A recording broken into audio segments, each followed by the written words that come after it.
up, Taiwan? I'm Laurel Stewart with the news from here in Taiwan and around the world. Taiwan is preparing the public for a potential conflict with China. As part of this, the military hopes a new handbook will be the go-to guide. Alan Liu has more.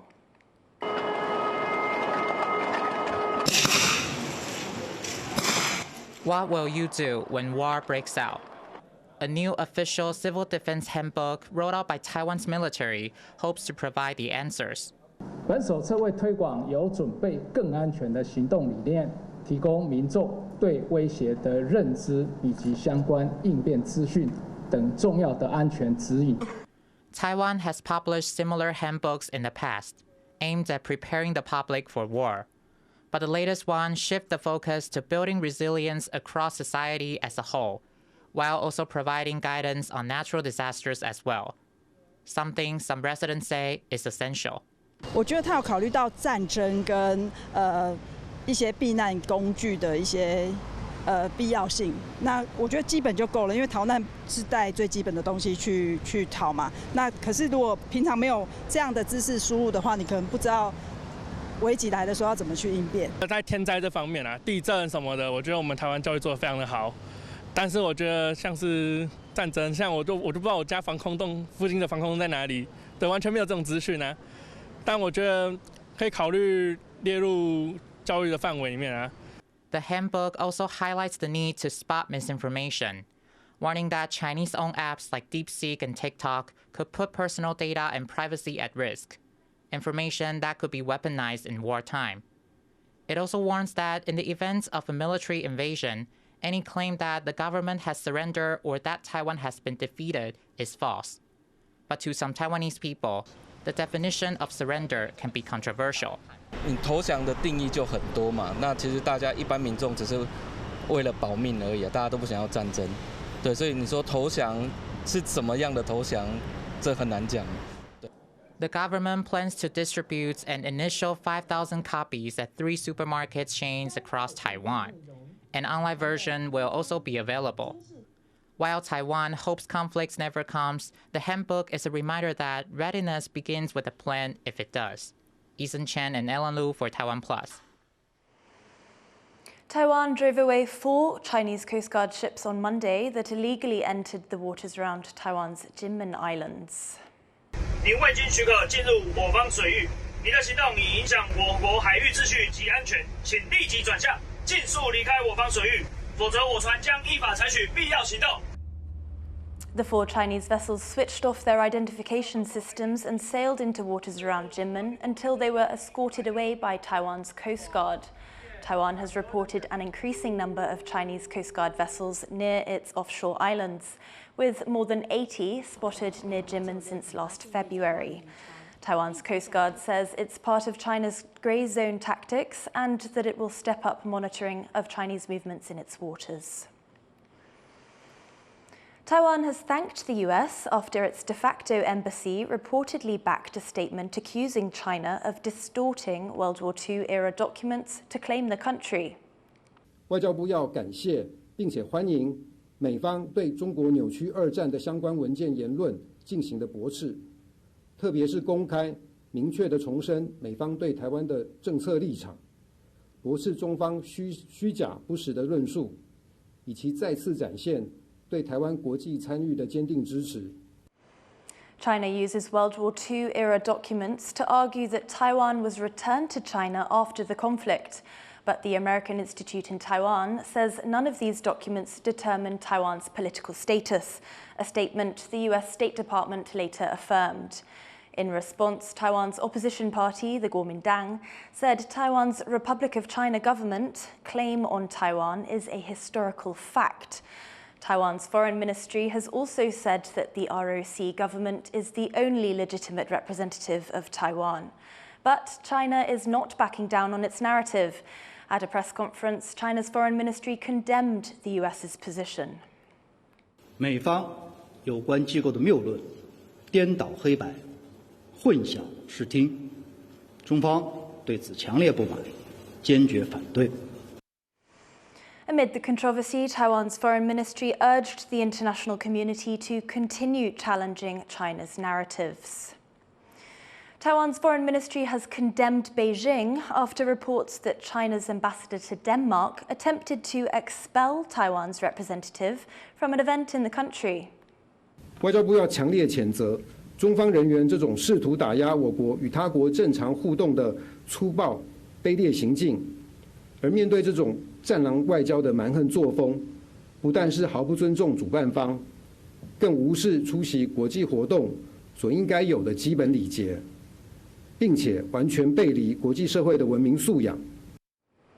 The diplomats were attending an event in February celebrating the Japanese emperor's birthday. Taiwan's representative to Denmark, Robin Zheng, told Taiwan's central news agency that when China's ambassador noticed he was there, he asked the host to remove him. When they refused, the ambassador left in anger. Taiwan's foreign ministry has called on the international community to join in condemning China's actions.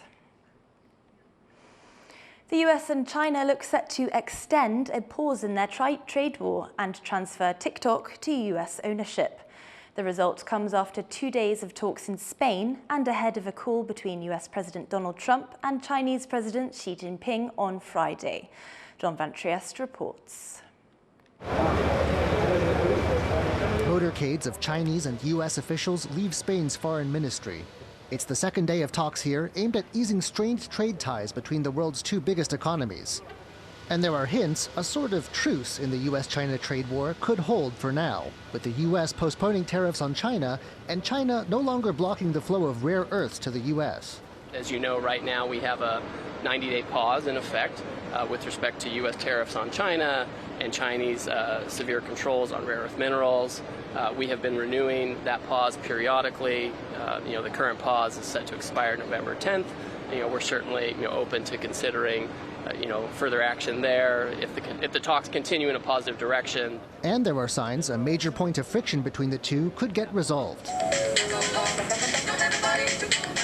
That is TikTok, the Chinese-owned app whose popularity in the US has raised national security concerns in Washington. Both sides say they've started looking at transferring the app to US ownership.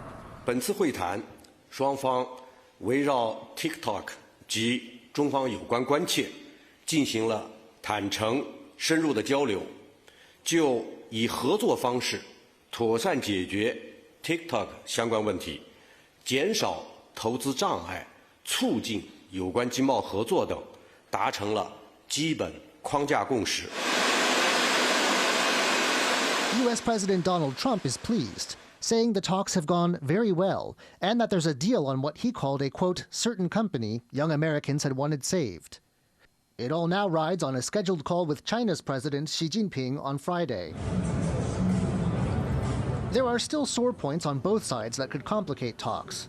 The United States is unhappy about Beijing's announcement Monday that U.S. chipmaker Nvidia had violated antitrust laws, a move some in Washington see as hitting back at U.S. measures to rein in China's chip sector.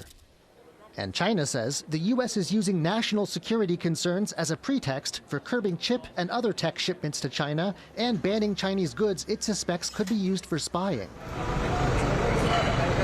Still, the two sides have held meetings since May to try and patch up differences, and more could be on the way. We had very good discussions.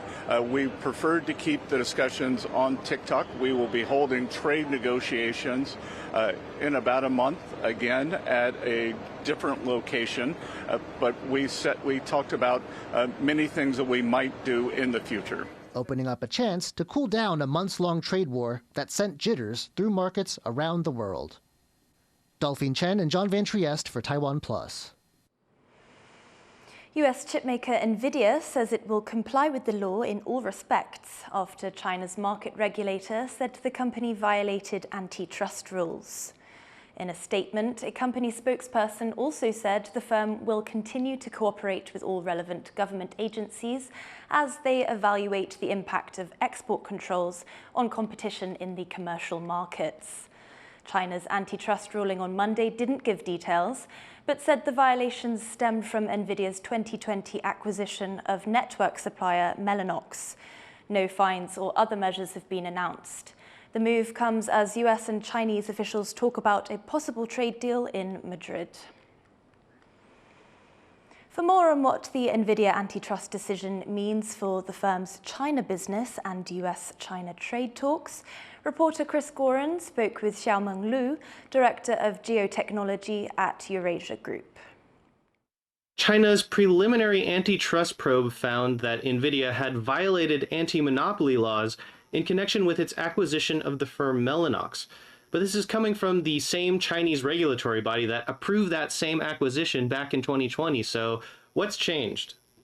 I think this one in particularly, if you look at the timing, the announcement was made on the eve of the Madrid trade talk between the US and China. I think the timing suggests that this is not incidental. This is a well-designed action to send a political message that China wants to use this type of maneuver to create leverage in the trade negotiation that happened in the past 2 days. There's been a lot of politics around Nvidia's business in China coming from both Beijing and Washington. How do you see this latest move? Is this just more political noise for Nvidia to tune out, or is this a real potential threat for them? I wouldn't think this is noise. I think this is a serious challenge they should react to. When Jensen Huang went to China last time, he praised the domestic champions. He talked about how deep the research talent pool is in China. This country, this market has great potential for Nvidia, and he needs to be there. This type of antitrust challenge is not unprecedented. Many Western US technology companies have run into this type of obstacles before. Like Microsoft had, like over 10 years ago, Qualcomm has its own share of this type of uncertain, unfortunate scenario. Intel had its experience similarly a couple of years ago. And if you are really dedicated to this market, you need to show some action and prove that. I think this is a moment to test whether Nvidia is really serious about what they said or not. Following US-China trade talks in Madrid, US President Donald Trump says he's going to have a phone call with Chinese President Xi Jinping on Friday to seal the deal on TikTok and perhaps a few other trade items as well. Do you think that this Nvidia ruling could be ironed out during that phone call? I don't think this phone call will resolve Nvidia's antitrust issue or the Texas Instrument analog devices anti-dumping issue. I think the deal Xi and Trump is going to maybe announce by the end of this week, it's a very narrow one. As TikTok approval in the exchange was something that's relatively small. I think the export control side of things are tougher. Those are national security related issues. Those are harder problems to tackle. I don't expect them to make meaningful progress within the next few days. That was Xiaomeng Lu from Eurasia Group.